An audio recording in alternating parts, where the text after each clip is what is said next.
ঠিক আছে। আচ্ছা দেখো, তাহলে এখন ধরো, দেখো তোমাদের এই জিনিসগুলো একটু শিখিয়েছিলাম, মনে আছে কিনা একবার মিলিয়ে নাও। ধরো 1 গুণ 1 গুণ 1 ইকুয়াল 1 কিউব, মানে হলো 1 ঘন। 2 গুণ 2 গুণ 2 ইকুয়াল 2 কিউব, মানে হলো 8। তাহলে 3 কিউব কত? 27। 4 কিউব কত? 64। 5 কিউব কত? 125। 6 কিউব কত? 216 নাকি? 216। 7 কিউব কত? 343। 8 কিউব কত? 512। 9 কিউব কত? 729। 10 কিউব কত? 1000। এই কয়টা জিনিস ভালো করে একটু মনে রাখো, ঠিক আছে? তাহলে 1 ঘন 1, 2 ঘন 8, 3 ঘন 27, 4 ঘন 64, 5 ঘন 125, 6 ঘন 216, 7 ঘন 343, 8 512, 9 729, 10 1000। এই কয়টা জিনিস একটু বারবার পড়ো। এই যে আমি যেভাবে বলে দিলাম এইভাবে বারবার পড়বা, দেখবা অটোমেটিক মাথায় জিনিসটা বসে যাবে, ঠিক আছে? আর এগুলোর খুব দরকার, ঠিক আছে? যেমন বর্গ তোমাদেরকে 1 থেকে 20 পর্যন্ত পড়িয়েছিলাম, এই ঘন শিখিয়েছিলাম ওই সময়ই। এই বর্গ আর ঘন এই সংখ্যাগুলো একটু মাথায় রাখবা, এগুলো তোমার খুব কাজে দিবে। আচ্ছা, তাহলে এখন দেখো, যদি তোমাকে কখনো বলা হয় যে, ধরো এরকম বলা হলো 2/x মাইনাস y/3a একে ঘন করো, ঘন করো। দেখো তাহলে কি বললাম, যে একটা রাশি দিল, দিয়ে ঘন করতে বলল। তাহলে এইটা হলো a আর এইটা হলো b। তাহলে a মাইনাস বি, এই যে হোল কিউব। তাহলে a মাইনাস বি হোল কিউবের সূত্র কি? প্রথমে হলো a cube minus 3a square, এ মানে হলো এইটা a square b, plus 3ab square minus b cube. দেখো তাহলে a minus b whole cube, a cube minus 3a square b plus 3ab square plus b cube, ঠিক আছে? Sorry, minus b cube. তাহলে a minus b whole কিউবের সূত্র কি? a cube minus 3a square b plus 3ab square minus b cube. Okay, আচ্ছা, এখন আমরা একটা জিনিস শিখেছি, সেটা হলো কি, যে কোনো ভগ্নাংশকে বর্গ বা ঘন করলে তার লবকেও ঘন করতে হয়, হরকেও ঘন করতে হয়। তাহলে এরপরের লাইন দেখো,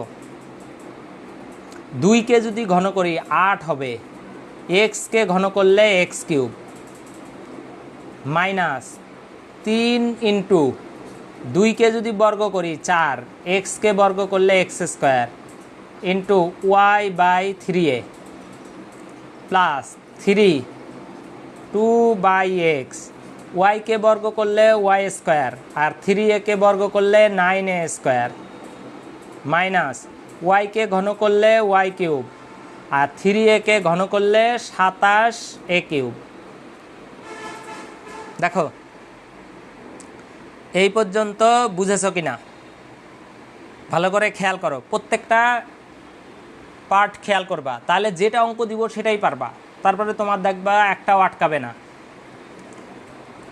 ঠিক আছে? তখন তুমি সব কিছুই বুঝতে পারবা। আচ্ছা, তাহলে এই পর্যন্ত বুঝেছ? ঠিক আছে। এরপরের লাইন দেখো, এরপরের লাইন খেয়াল করো, 8/x³ মাইনাস, দেখো এই 3 আর এই যে 3 কেটে যায়, এই যে 3 আর 3 কেটে গেল কেন? কারণ একটা লব একটা হর, দেখো একটা লব একটা হর, এই যে এটা লব এটা হর কেটে গেল। আচ্ছা, তাহলে থাকলো উপরে 4y আর নিচে হলো x² a, ঠিক আছে? আচ্ছা, এরপর প্লাস, দেখো এরপর কি হবে, এই 3 দ্বারা একে কাটলে 3, 2y², এই যে 2y² R 3a²x, 3a²x minus y³ by 27a³। এখন দেখো, আচ্ছা দেখা যাচ্ছে না, ঠিক আছে ঠিক আছে, বুঝতে পারছি। হ্যাঁ, এই যে এখন দেখতে পাবা।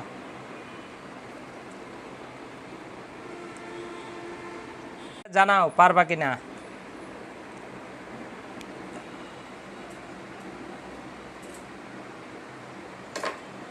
সাতাশ হবে, হ্যাঁ 27a³ হবে।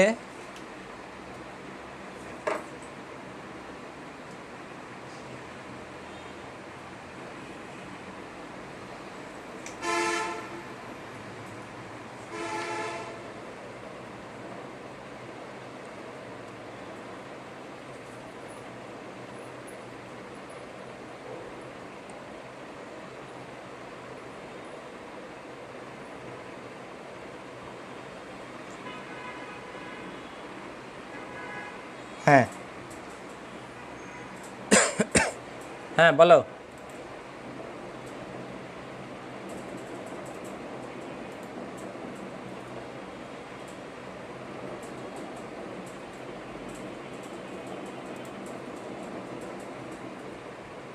হ্যাঁ ঠিক আছে।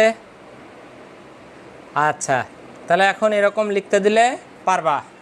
ঠিক আছে, দেখি পারো নাকি।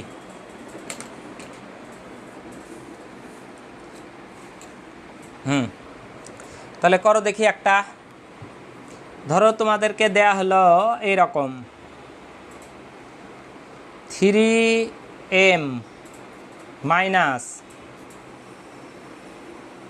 4/2p ঘন করতে দেয়া হলো।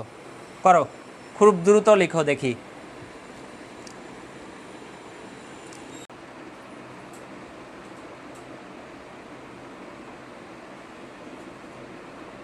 কার কার হয়েছে?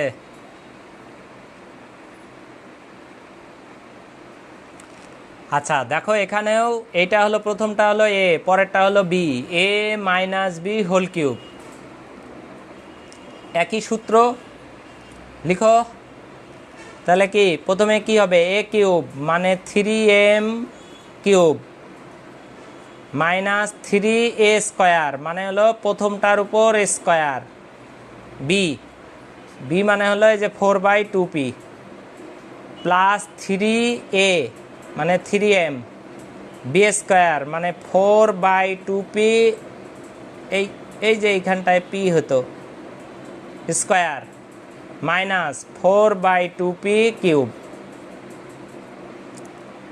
আচ্ছা দেখো, তাহলে a³ minus 3a² b plus b plus 3ab² minus b³ এখন দেখো, তাহলে এটাকে 27m³ মাইনাস 3 × 9m² ইন্টু 4/2, 4/2 মানে কি কাটাকাটি যাবে, 2/p, তাহলে 2/p দিয়ে দাও। এখন তুমি বলতে পারো আগেই কাটতে পারতাম, হ্যাঁ তাও পারতা, তবুও কোনো সমস্যা ছিল না। প্লাস 9m × 16/4 4p² মাইনাস 4কে বর্গ ঘন করলে কত 64 আর 2কে ঘন করলে 8p³। আচ্ছা এই তো হয়ে গেল। তাহলে 27m³ মাইনাস 3 নং 27, 27 দুগুণ 54, 54m² p প্লাস এটা দিয়ে এটাকে কাটলে 4, 4 নং 36m ভাগ p² মাইনাস এটা দ্বারা 8 8 64, 8/p³। দেখো কার কার মিলেছিল বলো।